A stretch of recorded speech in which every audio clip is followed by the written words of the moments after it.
자, 여러분 이제 입동이 지났습니다. 지난 수요일이 입동이었죠. 이제 겨울로 들어가고 있습니다. 기온이 점점 차가지고 있죠. 여러분 모두 다 감기 조심하시고 건강한 겨울 지내시기를 바랍니다. 가을 거지가 이 끝난 저 허허로운 들판을 보세요. 뭐가 있습니까? 볏짚을 묶은 하얀 비닐 덩어리가 여러분 줄지어 있지 않습니까? 내가 그걸 바라보면서 내 삶이 끝날 무렵쯤 내가 이 세상에 남길 흔적이 무엇일까 하고 잠시 생각해 봤습니다.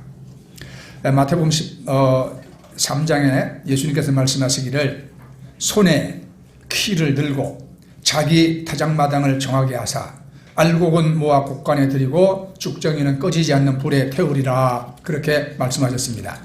그러므로 여러분 이 추수의 계절은 나는 알곡인가 쭉정인가 자기를 성찰하고 하나님의 심판을 우리가 생각해야 합니다. 세상 사람들은 말합니다. 왜 이 세상에서 저렇게 악한 사람들이 더 큰 소리 치고 잘 사는가? 왜 불의한 사람들이 출세하고 권력을 잡는가? 하나님이 정말 살아계신다면 세상이 왜 이 모양이냐? 이렇게 질문합니다. 그러나 하나님은 여러분 살아계십니다. 때가 되면 하나님은 마지막 심판을 하실 것입니다. 마태복음 24장 보면은 예수님께서 감람산에 앉으셨을 때에 제자들이 주님께 나와서 질문합니다. 주님, 우리에게 말씀해 주세요. 주의 재림하심과 세상 끝에는 무슨 징조가 있겠습니까? 그는 예수님이 대답하여 이르시되 너희가 사람의 미혹을 받지 않도록 주의해라. 많은 사람이 내 이름으로 와서 나는 그리스도라 하여 많은 사람들을 미혹하리라. 그리고 또 난리와 난리 소문을 듣겠으나 너희는 삼가 두려워 말라. 이런 일이 있어야 하되 아직 끝은 아니니라. 민족이 민족을, 나라가 나라를 대적하여 일어나겠고 곳곳에 기근과 지진이 있으리니 이 모든 것이 재난의 시작이니라. 예수님이 그렇게 말씀하셨습니다. 주님이 말씀하신 그때의 징조가 우리 눈에 여러분 보이지 않습니까?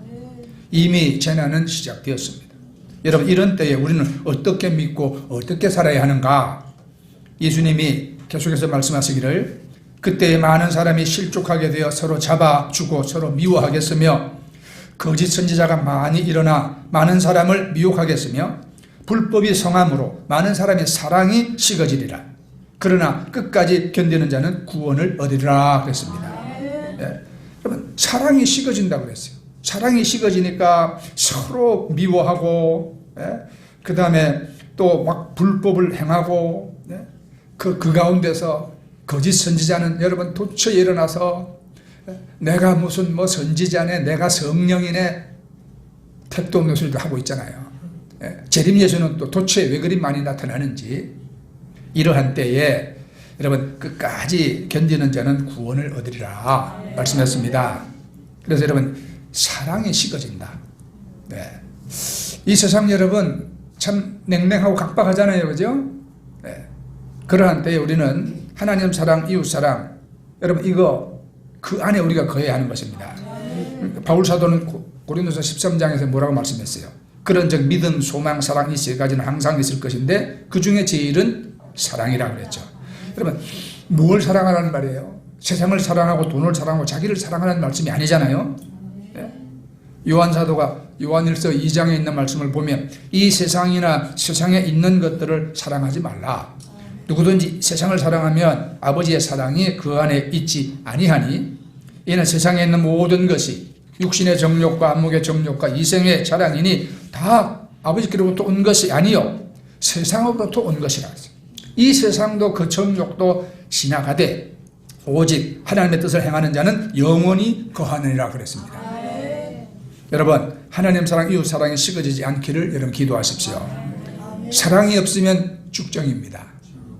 하나님 사랑, 이웃 사랑 없으면 하나님 나라에 들어가지 못합니다. 자, 그 어거스틴은 심판은 그릇된 역사를 교정하는 하나님의 손길이다, 그렇게 말했습니다. 이 악하고 정의롭지 못한 세상을 심판하시는 하나님의 마지막 심판이 있습니다. 이 마지막 심판은 인간들의 모든 죄와 악을 깨끗하게 청산하는 우리 공의로우신 하나님의 심판입니다. 그 심판이 지금 다가오고 있습니다. 세상이 영원할 것 같고 이 세상의 돈과 권력과 쾌락이 영원할 것 같지만 반드시 누구도 피할 수 없는 심판의 날이 오고 있습니다. 오늘 읽은 성경 본문 말씀에서 그 마지막 그 심판 때를 추수의 때로 묘사합니다. 마태복음 13장에서 여러 가지 비유를 들어서 하나님 나라를 여러분 설명하지요. 그 비유 중에 하나가 알곡과 가라지의 비유입니다. 예수님께서 뿌린 씨는 알곡이고 원수가 심은 것은 가라지인데, 자, 그 비유의 말씀에서 종들이 주인에게 와서 말합니다. 주인님, 세상에 가라지가 너무 많이 지금 자라고 있어요. 뽑아버릴까요? 그때 주인이 뭐라고 말씀합니까? 둘 다 추수 때까지 함께 자라게 두어라. 추수 때에 내가 추수꾼들의 말하기를 가라지는 먼저 거두어 불사르게 단으로 묶고 곡식은 모아 내 곡간에 넣으리라. 그렇게 말씀하거든요. 추수 때까지 함께 자라게 두어라 그랬습니다. 여러분, 지금도 이 세상에는 함께 있는 겁니다. 선인과 악인이 지금 함께 있습니다. 구원받은 자와 구원받지 못한 자가 함께 있습니다. 교만한 자와 겸손한 자가 함께 있습니다. 예? 정직한 자와 온갖 거짓과 속임이 가득 찬 자가 함께 있습니다. 예? 함께 있으면서 하나님이 어디 있냐? 그죠? 심판이 어디 있냐? 있으면 왜 세상이 뭐냐냐? 자, 이렇게 말합니다. 예? 성경 몰라서, 하나님 뜻 몰라서 하는 말이에요. 추수 때까지 함께 자라게 두어라. 그래서 지금 함께 자라고 있는 것입니다, 여러분. 그러나 마지막 심판 때 주님은 추수할 때에 가라지는 싹 거두어서 다 불살라버리고 알곡은 하늘나라 곡간에 들이신다고 말씀했습니다. 여기서 추수하는 주인은 재림하실 우리가 예수님인데, 오늘 본문 14절에 보면 그 예수님의 모습이 묘사되어 있죠. 또 내가 보니 흰 구름이 있고 구름 위에 인자와 같은 이가 앉으셨는데 그 머리에는 금면류관이 있고 그 손에는 예리한 낫을 가졌더라 그랬습니다. 구름 타고 오실 주님은 심판을 위하여 이 땅에 다시 임하십니다. 예수님께서 처음 세상에 오실 때는 복음의 씨를 뿌리기 위해서 오셨습니다. 그분이 재림하실 때는 이제 추수하기 위해 오십니다. 처음에 세상을 구원하기 위해서 세상의 죄를 짊어지고 어린 양으로 오신 예수님은 가시관을 쓰시고 그렇게 여러분 고난을 받으셨죠. 이제 다시 오실 심판주로 오실 예수님은 머리에 금면류관을 쓰고 오신다 이 말이에요. 금면류관은 영광스러운 왕을 나타냅니다. 옛날에는 왕이 또 재판하는 역할도 했기 때문에 금면류관은 재판장의 의미도 담고 있습니다. 예수님은 재판장으로 왕으로서 오시는 겁니다. 그리고 그분은 손에 예리한 낫을 가지고 계십니다. 예수님의 마지막 추수는 이게 두 가지로 구별이 되어지는데, 처음에는 알곡 추수, 14절에서 16절에는 알곡 추수, 나중에 포도송이 추수, 17절에서 20절까지 포도송이 추수가 나옵니다. 그러면 이제 먼저 우리가 알곡 추수를 우리가 살펴보면은, 여러분 15절 말씀을 보세요. 당신의 낫을 휘둘러 거두소서, 땅의 곡식이 다 익어 거둘 때가 이르렀음이니이다. 그렇죠.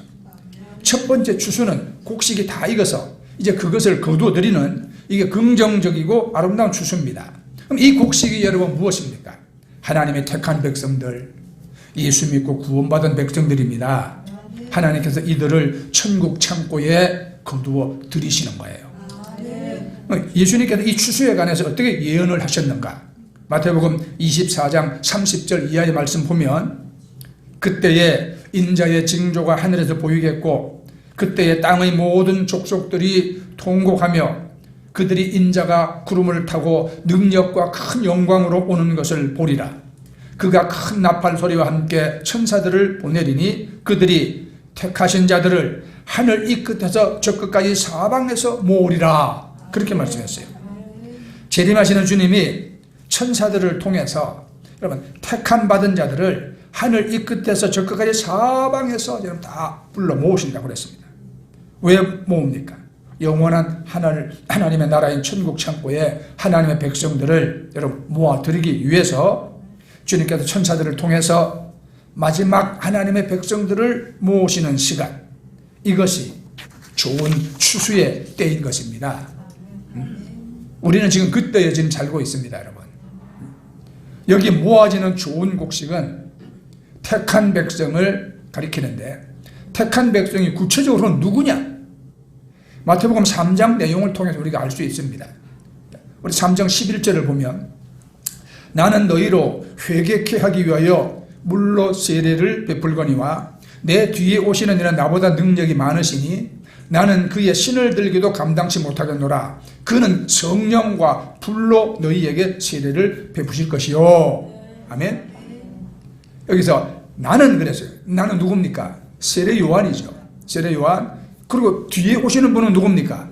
예수님이죠. 그래요. 그 예수님은 성령과 불로 너희에게 세례를 베푸신다고 그랬습니다. 여기 성령 세례, 불 세례 두 가지가 묘사되어 있습니다. 네. 마태복음 3장 12절에 보면 손에 키를 들고 자기 타작마당을 정하게 하사 알곡은 모아 곡간에 들이고 쭉정이는 꺼지지 않는 불에 태우시리라 그랬죠. 네. 곡간에 모아들이는 알곡은 성령의 이 사역을 통해서 예수 믿고 주님 앞에 오는 사람들을 말합니다. 그러므로 여기들은 성령 세례와 관련이 있죠. 그 다음 하반절에 꺼지지 않는 불의 태움을 당하는 쭉정이는, 이거는 여러분 심판의 세례, 불세례와 관련이 있습니다.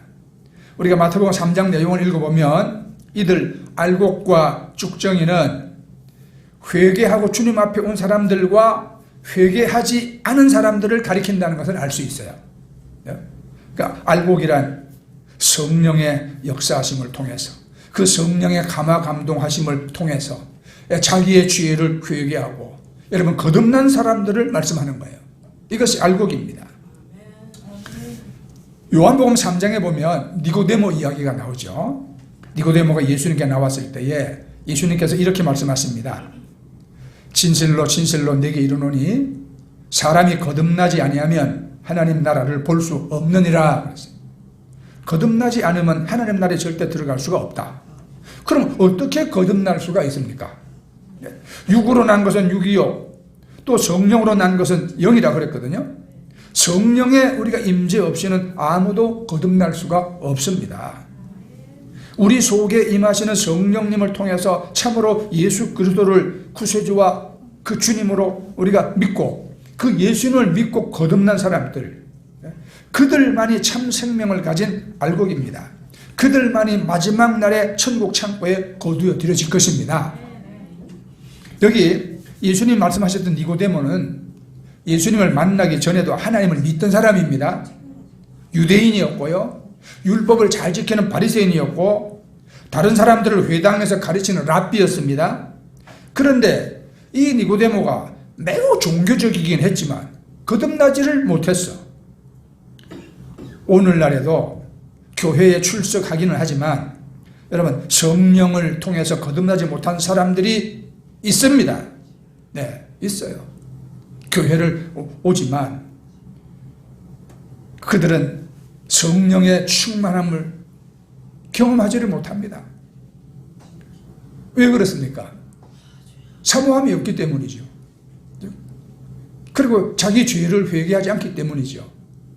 우리가 여러분 교회 와서 우리가 말씀 듣고 기도하고 할 때에 정말 나의 이 죄를 어찌할꼬 하는 그런 애통한 마음이 있고, 나의 이 교만한 성품을 어찌할꼬 하는 그런 애통한 마음이 있어야 하는 것입니다. 그죠? 그리고 하나님께 자신을 내어드리고, 하나님, 내가 정말 나의 옛것, 나의 구습 다 죽고 벗어버리고, 내가 정말 하나님의 영 성령이 내 속에 임재하여 내가 새 것이 되기를 원합니다. 이런 영적인 간절 목마름이 있어야죠. 그런데 우리가 여러분 교회 와도 그런 목마름이, 그런 애통함이 여러분 전혀 없는 사람도 있습니다. 그래서 우리가 이 니고데모처럼 혈통으로는 유대인이었고 율법을 잘 지키던 바리새인이었고 또 뭘 잘 알아서 다른 사람들을 가르치기도 했지만 여러분 자기가 거듭나지 못했다면 이런 사람은 알곡 추수에 우리가 참여할 수가 없는 것입니다. 이게 얼마나 큰 불행입니까?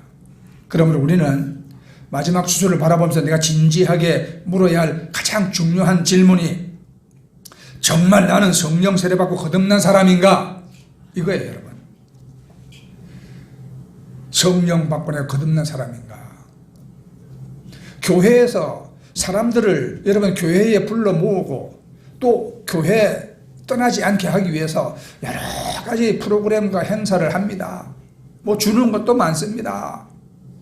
그래서 사람들을 불러 모으고 여러분 그들이 어찌하든지 간에 교회 안에 교인으로 있기를 원하죠. 그런데 그들의 귀에 듣기 좋은 소리만 들려주고 그죠?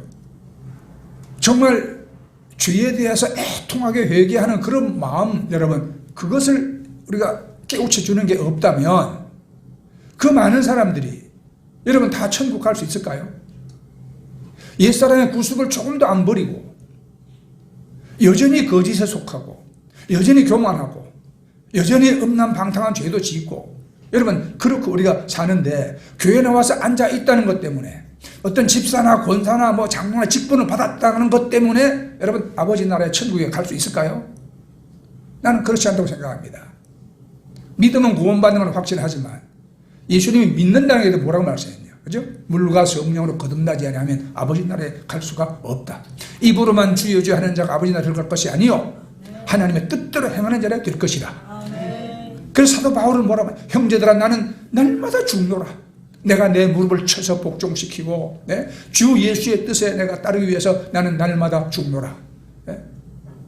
나는 죽었다. 내 안에 살인은 그리스도시다. 이건 거듭난 거거든요. 이게요. 옛사람이 아니거든요. 거듭난 거예요. 사람들이 몇 년 정도 교회 다니면 찬송가도 부를 줄 알아요. 기도도 할 줄 알아요. 또 예수 그리스도인처럼 행동도 할 줄 압니다. 겉으로 보기에는 그리스도인과 비슷합니다. 겉모양이 비슷하다 해서 그 사람이 그리스도인 것은 아닙니다, 여러분. 왜? 쭉정이도 모양은 똑같습니다. 우리가 그리스도인이 되는 것은 성령을 통해서 다시 태어나야 그리스도인이 되는 것입니다. 나를 위해서 십자가에 죽으시고 다시 사신 예수 그리스도를 깨달아 알고 그 예수님을 나의 구세주와 주로 믿는 순간 이제 성령이 내 영혼을 다시 태어나게 하시고 그래서 하나님을 아버지라고 부르게 되는 것입니다. 하나님 아버지. 이제는 그 하나님 아버지를 내 마음 중심에 내 삶의 중심에 모시고 그 하나님을 예배하며 하나님 하신 말씀을 우리가 기억하며 그 말씀을 어찌하든지 내가 최선을 다해서 지키고 살리라. 이렇게 우리가 살아가는 것이. 이게 거듭난 사람이죠. 이 거듭남의 사실이 없는 사람은 그리스도인과 비슷하게 모방에는 성공한 사람일 수 있어도 거듭난 그리스도인은 아닌 것입니다. 이런 사람들에게는 매우 슬픈 날이 올 것입니다. 교회는 열심히 다녔지만 사실 열심히 안 다니지 이런 사람들은. 오고 싶으면 오고 안 오고 싶으면 안 오지. 그리고 교회 오는 것에 대해서 이런 뜨고 사모하는 마음이 없지. 시간 됐으니까 가자. 근데 또 시간 제신에 옵니까? 어슬렁어슬렁 할 짓도 하고 또 늦게 오고. 그죠? 왔으면 또 핸드폰 주무리고 졸다가 그러고 가고. 이게 예배가 아니죠. 하나님의 예배. 하나님은 예배하는 자를 찾으신다 그랬잖아요. 그래서 너희가 신령과 진정으로 예배하라 그랬잖아요. 그죠? 네. 이제 그렇게 교회를 거듭나지 못하고 다녔지만 마지막 날 추수 때에 천국 곳간의 거두들을 알곡 중에 끼일 수 없는 사람들 하나님께 여러분 버림받고 지옥으로 떨어진다면 이게 얼마나 여러분 큰 불행입니까? 마지막 날은 여러분 반드시 옵니다.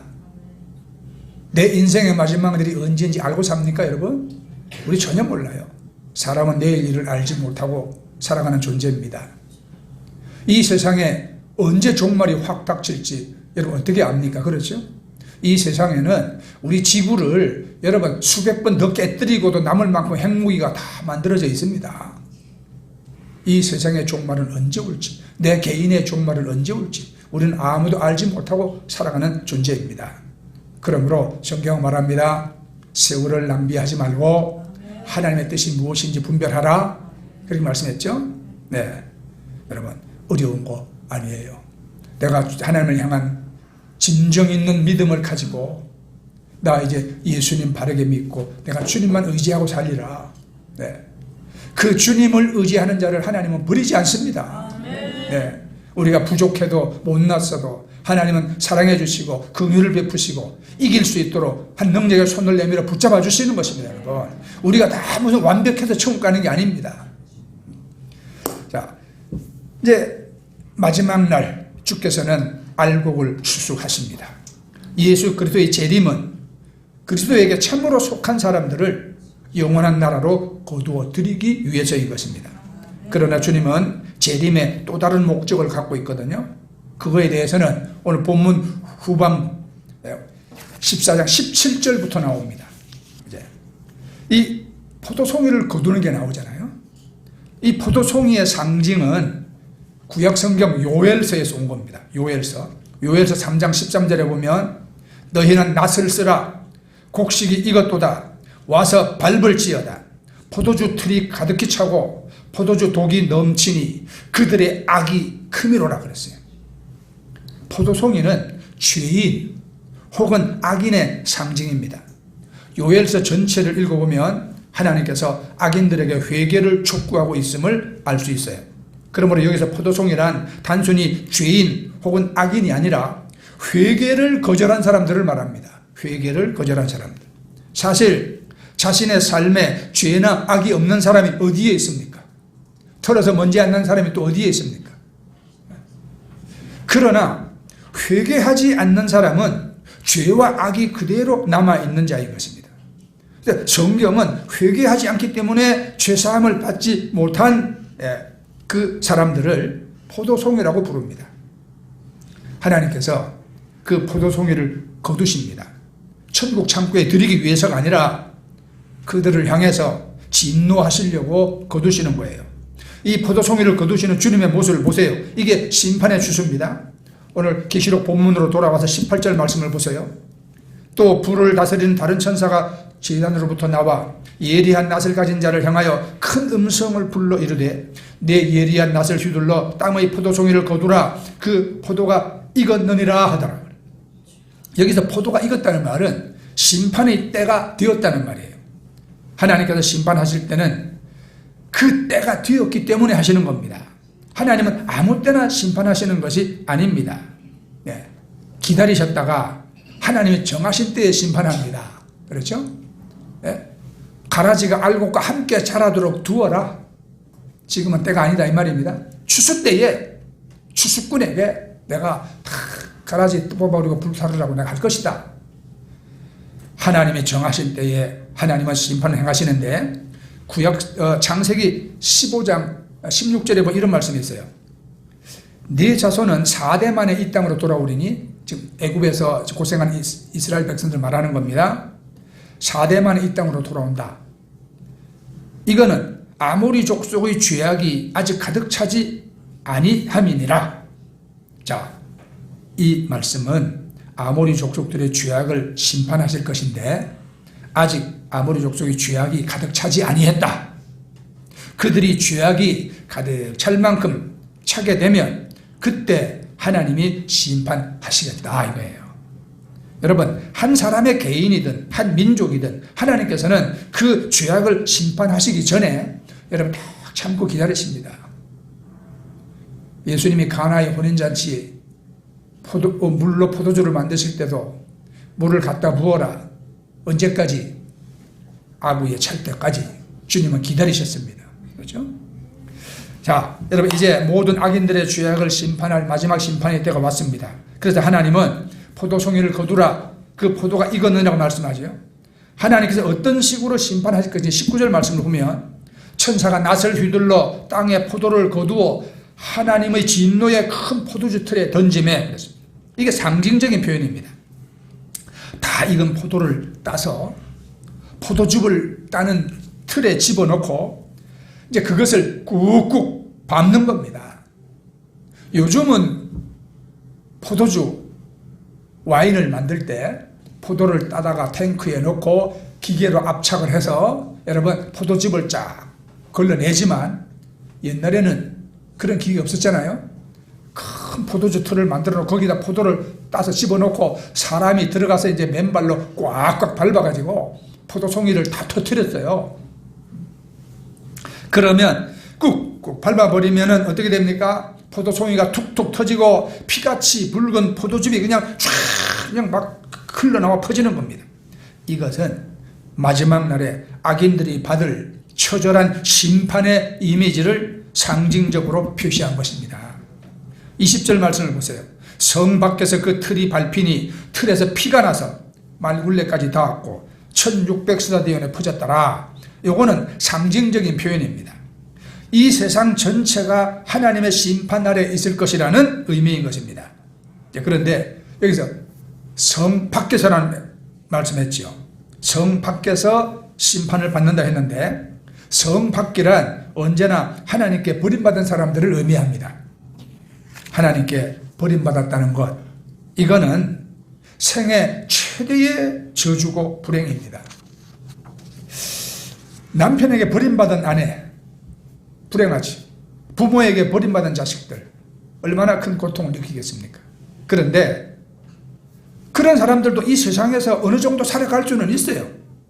그러나 이 세상을 창조하시고 섭리하시는 하나님께 여러분 버림받았다고 생각해 보세요. 그러면 그 사람이 이 세상 어디에 설 수 있겠습니까? 육신이 죽은 다음에 그 영혼이 설 자리는 여러분 어디입니까? 아무 데도 설 자리가 없는 겁니다. 하나님 나라에 발붙일 데가 없어요. 결국 지옥으로 떨어집니다. 이제 예수님께서 마지막 알곡 추수와 포도송이 추수를 어떻게 말씀하셨는지 마태복음 13장을 통해서 우리가 정리를 해보면 41절부터 43절까지 말씀을 보면요, 인자가 그 천사들을 보내리니 그들이 그 나라에서 모든 넘어지게 하는 것과 또 불법을 행하는 자들을 거두어내어 풀무불에 던져 넣으리니 거기서 울며 이를 갈미 있으리라. 그때의 의인들은 자기 아버지 나라에서 해와 같이 빛나리라.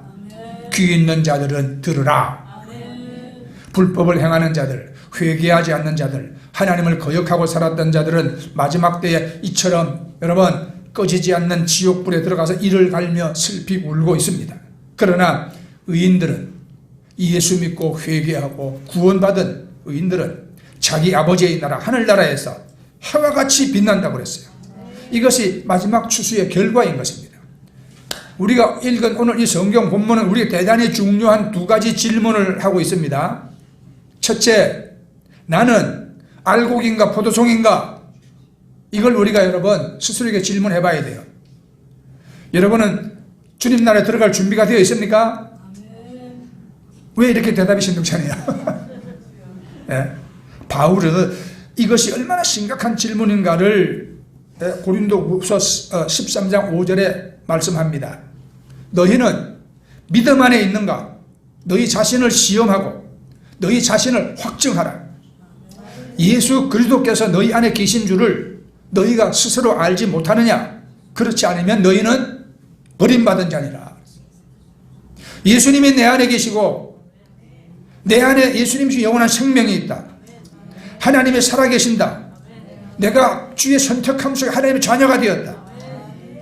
이것이 확실하지 않으면 버림받은 자라고 성경은 말합니다. 버림받은 자들에게 마지막 추수 때는 하나님의 손길에 태워지는 시간에 불과한 것입니다.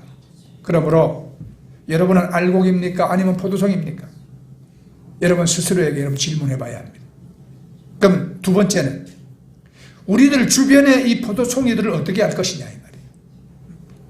마지막 추수 때가 오기 전에 이 포도송이 같은 이웃들에게는 그럼 희망이 없냐? 아니죠. 아직 종말의 때가 오지 아니했잖아요. 네, 재난의 시작이니라. 네, 아직 끝은 아니니라. 그래 여러분, 이 재난의 이때에, 끝을 향해 다가오고 있는 이때에 우리는 그들에게 복음을 전해서 예수 믿고 여러분 구원받고 거듭나게 할 수 있습니다. 그게 마지막 소망입니다. 그래서 말세에는 여러분 복음 전하는 일을 해야 합니다. 그래서 세상이 끝나고 이 역사의 막이 내려지는 그날에 우리의 이웃들과 함께 영원한 하나님 나라 들어가서 우리 주 예수님과 더불어서 해처럼 빛나는 영광의 삶을 우리가 살 수 있어야 하는 것입니다. 마지막 추수 때가 다가오고 있는 이 시각에 여러분들은 이 추수 때를 여러분 어떻게 준비하고 있느냐. 네. 그저 여러분 흘러가는 게 세월이라 가만히 있어도 세월은 잘 흘러가지 않아요? 그러면 여러분 가만히 있어도 여러분 인생의 끝날은 반드시 다가옵니다. 하나님 만날 날은 꼭 오고야 말 것입니다. 그렇죠? 그러면 이때를 우리가 어떻게 살아야 되냐 이 말이에요. 여러분 주님 만날 준비를 하고 살아야 합니다. 주님 만날 준비를. 네. 내가 하늘나라 천국에 들어가야 될 준비를 하고 살아야 합니다. 아직 젊었다. 네, 젊은이들. 네. 나도 젊어봤어요. 네. 지금 돌아보면 참 그 세월이 언제 지나갔지? 금방 지나갑니다. 그죠? 그래서 늙은이들의 말을 젊은이들은 귀담아 들어야 합니다. 너 늙어봤니? 나 젊어봤다. 우리가 입에 쓴 것이 몸에 좋다고 말하잖아요. 네? 네. 몸에 좋은 약은 다 씁니다. 오늘 여러분들 귀에 좀 쓴말이 들렸죠? 네. 여러분들을 무슨 여러분 겁주고 막 위협하고 그러기 위해서 여러분 이 말씀 드리는 게 아니에요. 목사의 사명은 여러분들 한 영혼도 잃지 않고 다 천국으로 여러분 인도해 가는 게 목사의 사명입니다. 천국 가자고 제가 이 말씀 하는 거예요. 여러분 기분 나쁘게 하려고 이 말을 하는 게 아닙니다. 여러분 자존심을 내가 긁어서 여러분들 속상해 하려고 이 말씀 드리는 게 아니에요. 우리 다 함께 하나님께 버림받지 말고 천국 가자고 제가 이 말씀을 드리는 거예요. 내 말 한 게 아닙니다. 성경에 여러분 기록되어져 있는 하나님 말씀을 전했잖아요. 그죠? 네? 그러므로 귀 있는 자는 들으라 주님이 말씀했거든요. 여러분 마지막이 점점 더 가까이 오고 있습니다. 푸르던 여름은 벌써 지나갔고 온갖 열매가 풍성한 가을도 떨어지는 나뭇잎과 함께 이제 여러분 갔습니다. 이제는 추운 겨울이 우리에게 다가올 것입니다. 네. 하나님께 속한 여러분 성령으로 거듭난 영혼들을 거두어드리기 위해서 주님께서 재림하실 때가 지금 가까이 오고 있습니다. 하나님은 농부들이 알곡을 거두어서 창고에 들이고 죽정이를 불에 태워버리듯이 죄악으로 가득 찬 세상을 심판하심으로써 하나님의 공의를 나타내실 것입니다. 이때 우리는 모두 깨어서 근신하며 나를 구원하신 주님 앞에 진정한 우리가 감사를 드리고 그 감사함을 갖고 아직 구원받지 못한 그 사람들을 향하여 우리가 전도의 책임을 잘 감당하는 우리가 되어야 할 것입니다. 아멘. 네. 찬양하고 우리 기도하도록 하겠습니다. 자, 손에 있는 부기보다 우리가 주를 더 사랑하는가?